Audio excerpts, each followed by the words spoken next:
L'innovation a toujours été au cœur des métiers de la CETEC. C'est dans ses gènes, dans son ADN. Diades, dans cet esprit, a toujours innové dans ses métiers d'inspection, et notamment l'inspection à distance. Depuis des années, nous avons travaillé sur les métiers du drone, dans la technique d'acquisition, dans le post-traitement, et fort de cette expérience, en photogrammétrie, en aérotriangulation, en inspection à distance, et notamment dans le post-traitement de l'image, nous avons développé des nouvelles technologies d'inspection des tunnels à distance. Dans le cadre de nos missions d'inspection et de diagnostic, Diades a développé un savoir-faire tout particulier, une expertise dans le suivi des tunnels.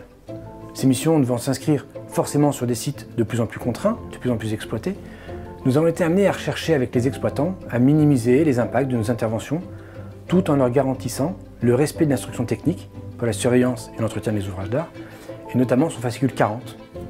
Et puis bien entendu tout en conservant une grande fiabilité dans les conclusions rendues.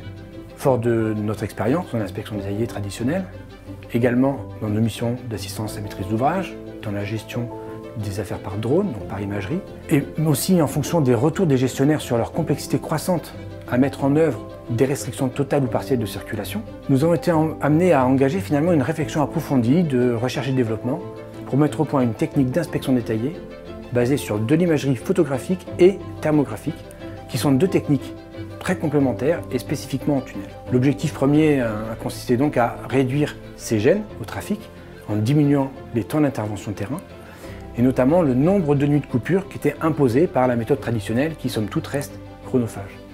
Donc ceci avec de multiples passages qui sont nécessaires pour l'inspection des pieds droits, l'inspection de la voûte notamment. Ce gain de temps apporté par cette solution permet de fait de réduire de manière très significative ces restrictions. L'idée de cette nouvelle technologie, c'est d'allier les moyens d'acquisition innovants à l'expertise technique des inspecteurs ouvrages d'art. Nous avons un scanner 2D pour réaliser les profils du tunnel, section transversale. Nous avons des caméras visuelles situées tout autour du système, des caméras infrarouges et des lasers, un laser sommital et 4 lasers latéraux pour positionner le système perpendiculairement aux parois. Il y a aussi, dans le petit module à côté, une centrale inertielle et des sondes de température et humidité. Cela permet l'acquisition en un seul passage de l'ensemble de l'intrado, ce qui permet de limiter le nombre de coupures à l'exploitation. L'acquisition photographique et thermographique, couplée à un système d'alerte et arbitrée en temps réel par un inspecteur expérimenté, va permettre la mise à nu de certains doutes vis-à-vis de désordres. Ces doutes seront levés par un accès ponctuel via une nacelle élévatrice au contact du parement au droit de ces zones de désordre.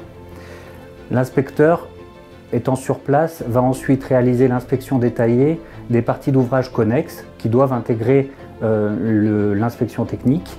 Je pense notamment aux intertubes, aux têtes d'ouvrage, aux zones d'influence ou au système de drainage. Une fois hors site, au bureau par exemple, l'inspecteur, s'aidant de la qualité des acquisitions, va pouvoir réaliser les constats à même les supports photographiques et thermographiques. Donc à mon sens, cette méthode permet de réaliser les inspections détaillées conformément au fascicule 40 et aux règles de l'art, tout en prenant en compte les contraintes actuelles de l'exploitant.